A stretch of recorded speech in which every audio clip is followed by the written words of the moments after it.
Hi kids, it's Drake, and we are so glad that you joined us for church today. When you come to Victory Kids, you learn that God loves you unconditionally. Unconditionally means He loves you no matter what. We can get to know God by coming to church just like you are right now and learning about the Bible. Today, we are continuing to learn that you are God's masterpiece. A masterpiece is the best work that an artist creates. Last week, we learned that Joshua was God's masterpiece because he was chosen by God, and we learned that you are chosen by God too. Today, we are learning that you are equipped. Our story can be found in the book of Exodus. Exodus is in the Old Testament. That means it happened before Jesus was born. Moses was a man that was equipped by God. Let's join our puppet friends and see what they have to say about Moses and hear how you are equipped by God too. Hi, I'm Savannah. And I'm Melly. And we're so glad you're with us today. We're learning that we are God's masterpiece. What's a masterpiece? A masterpiece is the best piece of art that an artist creates. It's their favorite thing. And we're God's masterpiece? Yep. Oh, wow. How do you know that, Savannah? Well, because God tells us this in the Bible. Where? In Ephesians 2:10, God tells us that we are His masterpiece. Wow. What else does it say? Well, let's find out right now by singing our Bible verse song. Oh, yay! Let's do that. So kids, stand up with us and let's sing Ephesians 2:10.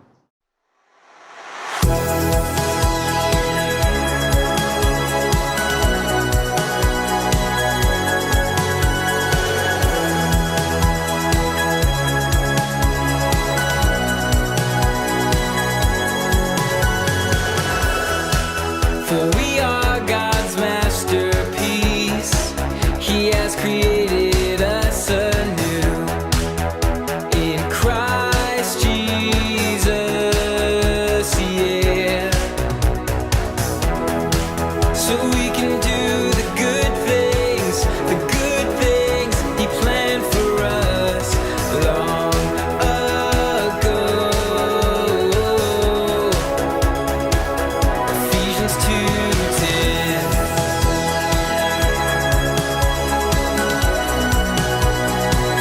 Ephesians 2:10.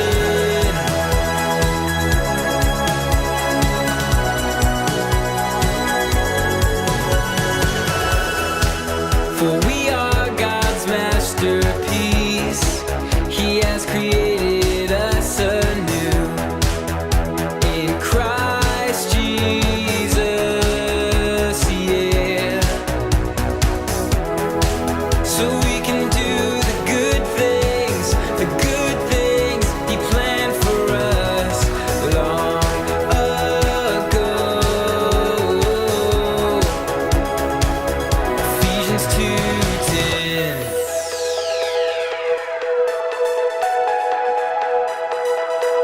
Ephesians 2:10.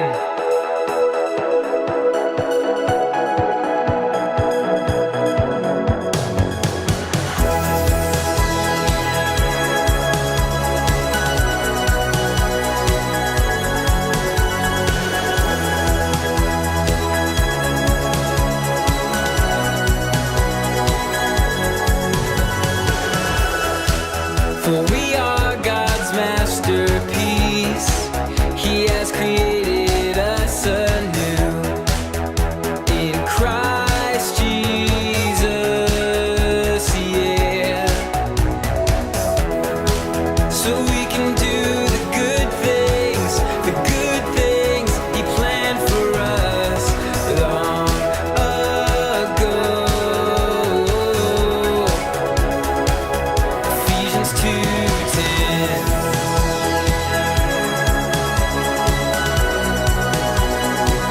Ephesians 2:10.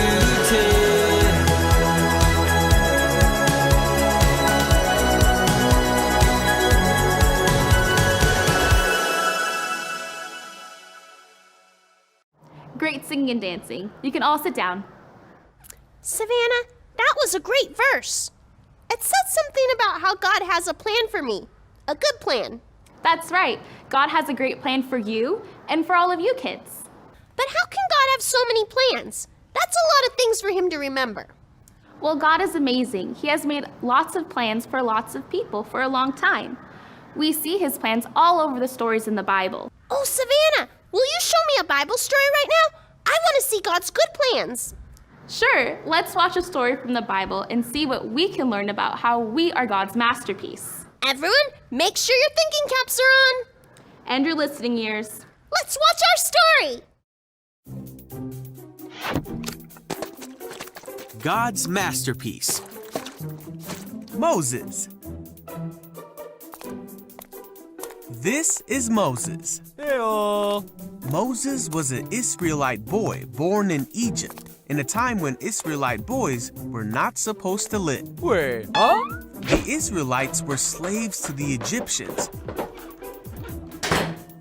But God had a special plan for Moses, Oh, eh? and he spent his childhood in the palace of the Pharaoh. You see, when Moses grew up, he made a big mistake. Uh-oh. Pharaoh found out what Moses had done, and he tried to have Moses killed. Ah! So Moses ran away from Egypt. He stopped in the land of Midian, Ah. and 7 sisters came to the well to give water to their father's flock. Some shepherds came to drive them away, Hey, you. but Moses stood up for the women. Hey. Ow. Now these sisters were the daughters of the Midianite priest named Jethro. When Jethro heard what Moses did for his daughters, he sent for Moses. So Moses came to live among the Midianites, and he married Zipporah, one of Jethro's daughters. Huh? Meanwhile, back in Egypt, the old Pharaoh died, but he was replaced by a new Pharaoh who continued to treat the Israelites poorly. Oh, man.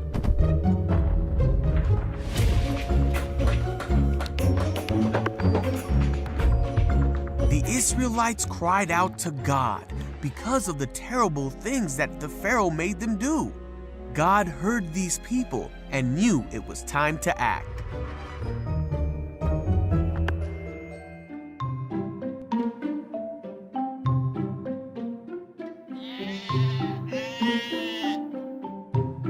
One day, Moses was tending Jethro's flock when an angel of the Lord appeared to Moses through a burning bush that would not burn up. What? Oh. Moses stopped to look at the bush, and he heard the voice of God say, "Moses, Moses." Hello? God then told Moses how sad he was because of the suffering of his people. He told Moses that he wanted to do something about it, and he wanted Moses to be the one to do it. Oh, me?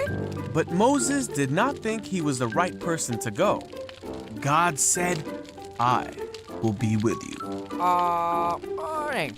But Moses said that he wouldn't know the right thing to say to the people. So God said to tell the people that God himself had sent him and promised Moses that his plan would be fulfilled through Moses. But Moses still said to God that he did not think the people would believe him. So God said, "What is that in your hand?" Oh, me? Moses said, "A staff." God told Moses to throw it on the ground. Wow, okay. Then God told Moses to catch it. God showed Moses another sign Huh? Phew. and told him to show these signs to the people if they did not believe what he said. Moses still didn't think he would have the right words to say, but God said that he himself was the one who made a man's mouth and gave him the ability to speak, so there was no need to worry. Yet even after all this, Moses said, "God, please send someone else." Then God got mad at Moses Oops. and said that he would send Moses' brother Aaron to speak for Moses. So Moses went back to his father-in-law and told him that he needed to go back to Egypt. Moses and his family started their journey back to Egypt, and Moses carried the staff of God in his hand, for this staff would be the tool God would use to demonstrate his awesome power to the Israelites and to the Egyptians. That was such a good story. God had a great plan for that person. Yes, you did. But Savannah, what am I supposed to learn from that story? There's so much to learn from that story, but I think we should see what Pastor Steve has to say about it. Oh, that's a great idea. He's super smart. He is, so make sure you still have your thinking caps on. And your listening ears. And let's join Pastor Steve for Get It, Got It, Good. This is Get It, Got It, Good with Pastor Steve. Get it? Got it! Good. Hi guys, I'm Pastor Steve. And I'm Hector. And this is Get It, Got it. Good. Well, today we saw the story of Moses and all the amazing things that God did through him. We learned today that Moses was equipped by God. What? Wait a minute. What? Equipped. Well, I don't know all those fancy pastor words, Pastor Steve. Well, that's all right, Hector. To be equipped simply means that you have everything you need to do what God has asked you to do. So if God asked me to make a table, that would mean I'd have wood and nails and a hammer? Exactly. And the great thing is that God gives us what we need to do the things that he has planned for us. And how do you know that? Well, the story of Moses, for one. God wanted Moses to lead the Israelites out of Egypt. That's a pretty big job. Oh, it sure was. And Moses felt like he couldn't do it. He couldn't speak very well, and he was afraid. He even asked God to send someone else to save the Israelites. But God didn't do that. Nope.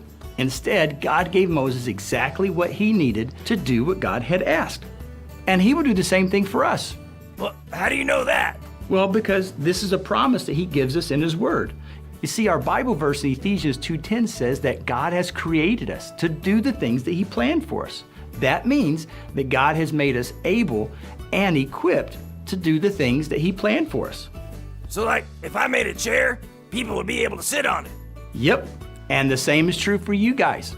You can be sure that God has made you just right to do the things that he will ask you to do. Because you are God's masterpiece, you know that you are equipped. Now, Hector, it sounds like you get it. Well, of course I got it. Well, good. Guys, we love you, and we'll see you next time. Hi kids, it's Miss Melissa. So today we learned that Moses was equipped by God. Equipped is just a big word that means that Moses had everything that he needed to do what God asked him to do. So if God asked you to make a table, think about what tools you might need. Would you need a hairbrush? No, that's the wrong tool. But you might need a hammer. I bet you could use some nails. And probably a piece of wood. Those are the right tools to make a table. The great thing is that God gives us everything we need to do the things he has planned for us to do. God wanted Moses to lead the Israelites out of Egypt. Now that was a pretty big job, but Moses didn't think he could do it.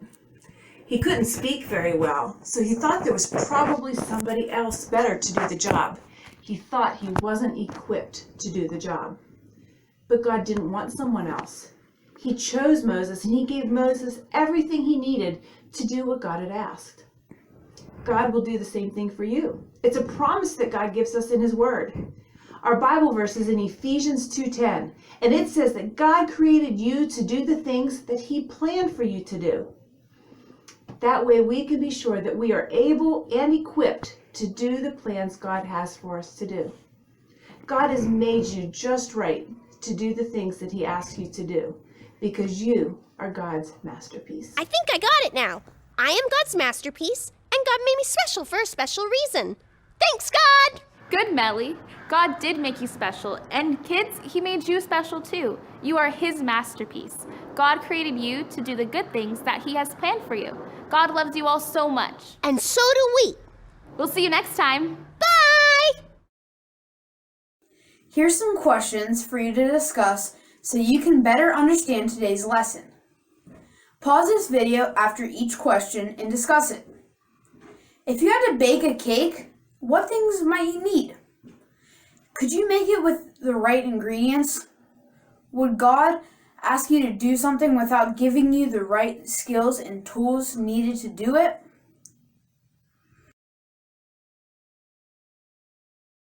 God is going to ask you to do things for Him.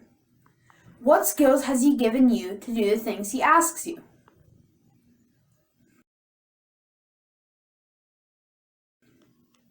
What makes you God's masterpiece? Hope you enjoyed today's lesson. See you next time. And remember, you are chosen and you are God's masterpiece.